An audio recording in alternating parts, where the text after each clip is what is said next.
This changes everything. In the midst of all the Ja Morant rumors and speculation, we just got game-breaking news surrounding Giannis Antetokounmpo and this Milwaukee Bucks organization that leaves everyone to believe it seems like things may not be all that well in Milwaukee, and it looks like Miami might be the best place for Giannis to land.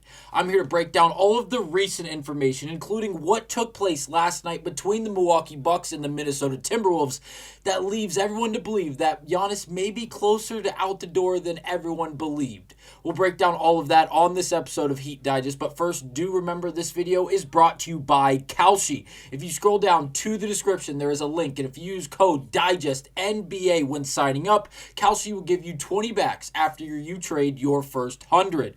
We do appreciate the love and support, but now let's get to it and break down the brand new Giannis updates, as this is massive. If you guys missed it, the Milwaukee Bucks played they played the Minnesota Timberwolves at home. So it was in Milwaukee, and it was a certified ass whooping for the Milwaukee Bucks last night. It was not a great performance, and it's unfortunate, but again, it's the NBA. You're playing against the most elite talent night in and night out, and last night the Milwaukee Bucks laid an egg. Well, everyone but Giannis Antetokounmpo. It was 139 to 106 was the final, but at halftime it was blown out of proportion, and well, it resulted in an onslaught of boos from the entirety of the arena. Again, in Milwaukee, booing the Milwaukee Bucks as they ran off the court at halftime.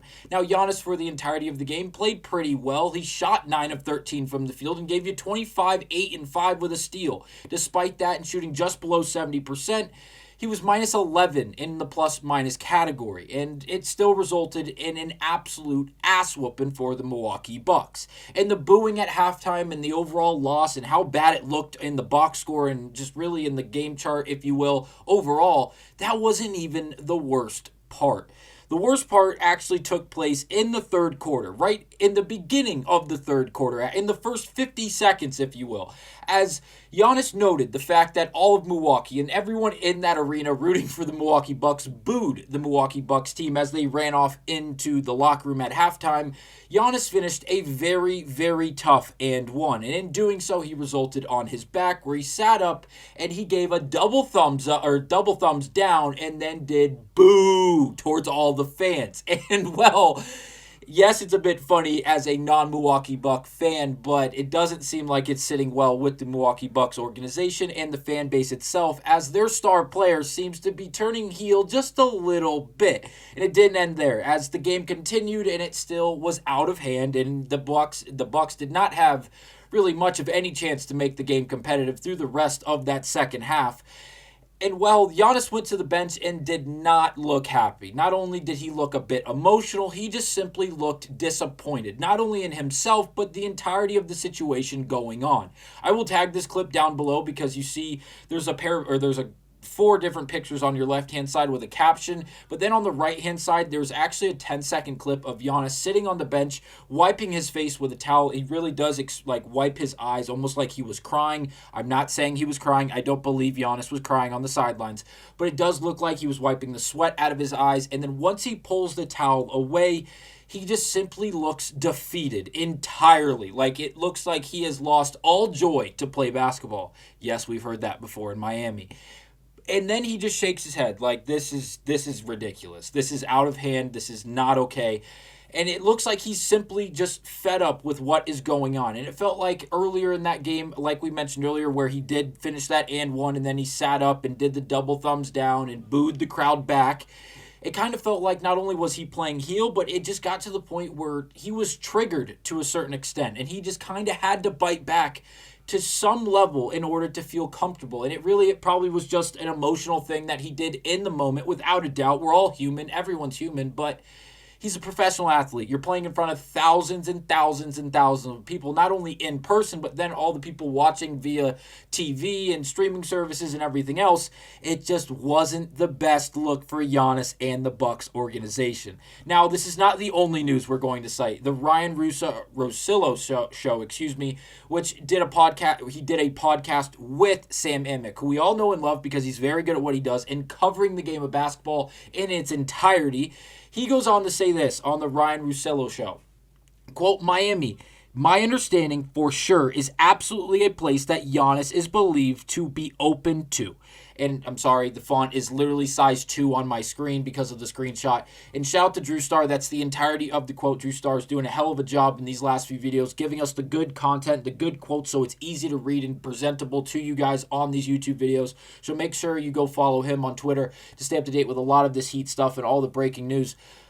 But this is huge, as we had an idea that Giannis was open to coming to Miami, but he quickly shut down all those trade rumors back on January 8th, January 7th. When he's heard all of it, there was a lot of commotion, there was a lot of news, not only surrounding him in this Heat organization, but really an ample amount of teams around the association, as who would not want Giannis on or involved in their organization and on their team?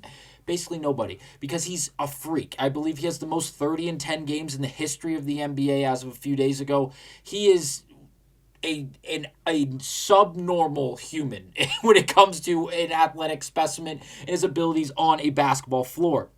But with that being said, and Sam Amick going out there and saying he would like to play in Miami, he wouldn't be opposed to playing in Miami if it came down to that. So it feels like the door, despite Giannis shutting down the trade opportunities and the idea that he was going to demand a trade out of Milwaukee earlier this week or 2 weeks ago, it seems like despite that, the door may still just be relatively open. It might just be cracked. It might be wide open behind closed doors. But as of right now, this is legit. This is substantial. Based off the responses and the overall emotion we saw from Giannis last night to a home crowd where he has played the entirety of his career up to this point, is there a chance he's traded from Milwaukee to this Miami Heat organization either in the middle of this current season or in next offseason, like a lot of conversations have literally resorted around? I'm not going to say no. I think there's a legitimate chance if Miami decides to put all their chips on the table and try to move mountains in order to go out and get Giannis. Like we mentioned earlier from Jake Fisher in earlier videos covering this Giannis conversation, if it doesn't happen in the middle of this season, before the February 6th NBA trade deadline, which I severely doubt will actually take place, look for the Miami Heat to go full guns ahead trying to acquire Giannis this offseason. Remember, the second June 30th actually takes place, and we get to that June 30th date of the current year we are in, 2026, the season officially flips, which means Miami will then have 2 additional first-round picks they will have at their ability to move however they wish to use them, whether it's in a trade, whether they choose to hold on to those draft picks and use them in the up-and-coming 2026 MLB draft or NBA draft, This could get very, very interesting going forward. Let me know down below. Would you rather have Ja Morant right now, or would you rather see Miami go out through the rest of this season, maybe make a complimentary move at the deadline, but again, keep the team as similar as it is now to play out the rest of the season and then go all in for Giannis Antetokounmpo? I'll see you guys on the next episode of Heat Digest. Thank you guys for watching.